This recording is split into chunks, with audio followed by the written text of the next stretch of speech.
Death is the only absolute certainty in human existence.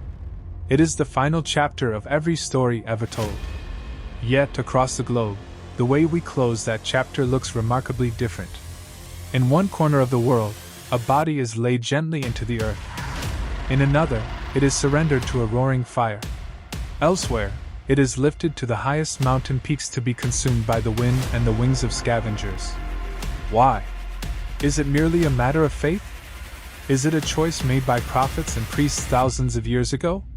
While religion provides the prayer, it is the earth that provides the method.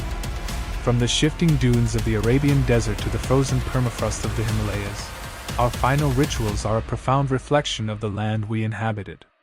Today, we go on a journey to uncover the hidden connection between geography, climate, and the way we return to the elements.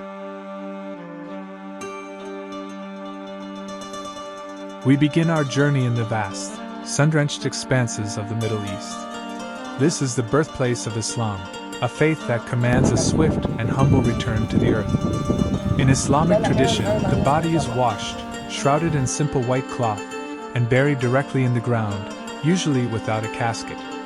To an outsider, this might seem purely a lesson in humility, returning as we came. But look at the landscape of the 7th century Arabian Peninsula. This was a world of sand and stone. Wood was a precious commodity, a resource reserved for survival, building shelters, tools, or fires for warmth.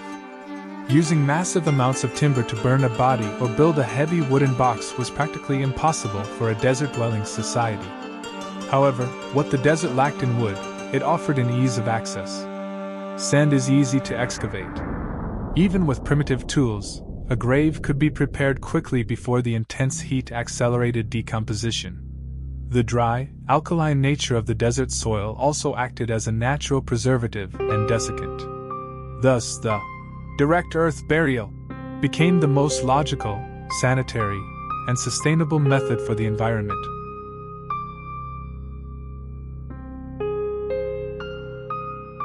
Moving north into the heart of Europe, the environment changes drastically. Here, the sun is a rare visitor, and for much of the year, the ground is gripped by frost or saturated by heavy rains. As Christianity spread through these colder climates, the burial ritual evolved. Unlike the dry Arabian sands, European soil was often damp, acidic, and cold. In such conditions, a body buried directly in the earth doesn't return to dust quickly. Instead, the process of decay can be unpleasantly slow and prone to groundwater contamination. This led to the widespread adoption of the coffin.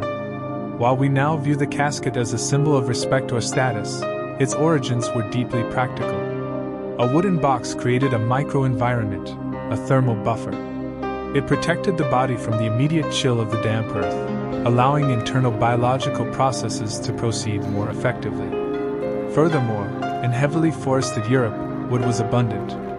Unlike the desert dwellers, Europeans had the resources to craft elaborate wooden chambers for their dead. Geography gave them the material, and the climate gave them the necessity. Now, let us travel to the Indian subcontinent. Here, the philosophy of death is built upon the concept of antyesti, the final sacrifice. In Hinduism, the body is seen as a temporary vessel for the soul, composed of 5 elements: earth, water, fire, air, and space. To release the soul, the body must be returned to these elements as quickly as possible. Fire is the chosen medium. But why fire? India's geography provides the answer. The region is home to some of the most fertile lands and dense tropical forests on the planet. Timber has historically been abundant. Simultaneously, the hot and humid climate of the Ganges Plains meant that burial was often a health hazard. In high-density populations living along riverbanks, burying the dead could lead to catastrophic outbreaks of disease. Cremation provided a sterile, rapid solution. By using the abundant wood from the forests to create a funeral pyre, the community ensured that the physical remains were completely transformed into ash, which could then be scattered into the sacred rivers. It is a perfect cycle of environmental management disguised as a spiritual journey. Perhaps the most striking rituals are found where the earth itself refuses to cooperate. In the ancient Zoroastrian tradition of the Parsis, the earth, fire, and water are considered sacred and must not be polluted by the impurity of a corpse. But look at the geography of ancient Iran. Much of it is hard, rocky, and barren. Digging a grave is an exhausting labor against stone. Burning a body requires wood that the arid landscape simply doesn't produce. The solution? The towers of silence. Bodies were placed atop high circular stone structures, exposed to the sun and scavengers like vultures. We see a similar, even more intense version of this in Tibet. High in the Himalayas, the ground is permafrost, frozen solid like concrete for most of the year. There are no trees for miles to provide firewood. You cannot dig, and you cannot burn. The Tibetans developed the sky burial. The body is offered to the vultures on the mountaintops. In their Buddhist worldview, this is considered the ultimate act of charity, giving one's own physical remains to sustain another living creature. It is a hauntingly beautiful adaptation to one of the harshest environments on Earth. When we look across these diverse traditions, we see a pattern. We often think of our culture and our religion as things we invented. But in reality, they are things we negotiated with the planet.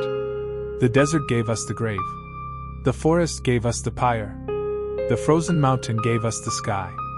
In the modern world, we are beginning to move away from these traditional boundaries. We see the rise of green burials, liquid cremation, and even human composting. Yet, the underlying principle remains the same. We are searching for a way to return to the earth that is both respectful to our spirit and sustainable for our home. The next time you stand in a quiet cemetery or watch the smoke rise from a distant horizon, remember, it isn't just a ritual. It is a conversation between humanity and the ground beneath our feet. A conversation that has been going on for tens of thousands of years, and one that will continue as long as the earth remains our final resting place.